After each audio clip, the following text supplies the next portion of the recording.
राज्य सरकारची महत्त्वाकांक्षी योजना असलेल्या एकत्रित आयुष्यमान भारत आणि महात्मा ज्योतिबा फुले जन आरोग्य योजनेअंतर्गत आरोग्य मित्र हे शासन आणि रुग्णांच्या मधला दुवा म्हणून गेल्या 10-12 वर्षापासून अतिशय तटपुंज्या मानधनावर काम करत आहेत।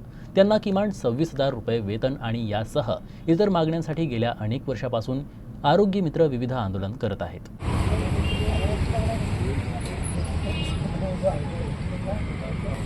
तुपाशी कंपनी तुपाशी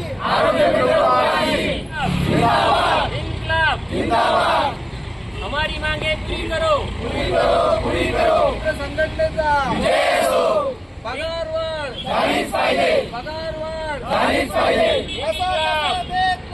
आम्ही आजपासून संपावर गेलेलो आहे। त्यासाठी आमच्या प्रमुख मागण्या अशा आहेत की आम्हाला किमान कायद्यानुसार वेतन हे 26,000 दिले पाहिजे। आम्हाला दरवर्षी त्यामध्ये 10% वाढ त्याची झाली पाहिजे आणि एकत्रित आयुष्यमान भारत आणि महात्मा ज्योतिबा फुले जन आरोग्य योजना याचं आम्ही काम सर्व पाहतो। यामुळे जर आम्ही संपावर गेलो म्हणजे आहेच, त्यामुळे जर जे पेशंटला नुकसान होणार आहे त्याची दखल सरकारने घेतली पाहिजेत। आमच्या प्रमुख मागण्या ह्या सरकारनं याच्यात विचार घेतला पाहिजेत आणि आज रोजीच्या पेशंटला जर त्रास काही झाला समजा तर याची सर्वस्वी जबाबदारी शासनाची राहील। आज काय तुमची भूमिका असणार आहे? आम्ही जर आमच्या मागण्या पूर्ण नाही झाल्या तर हा संप आम्ही कायम करणार आहोत। सर्व राज्यव्यापी पूर्ण महाराष्ट्रभर हा संप चालणार आहे।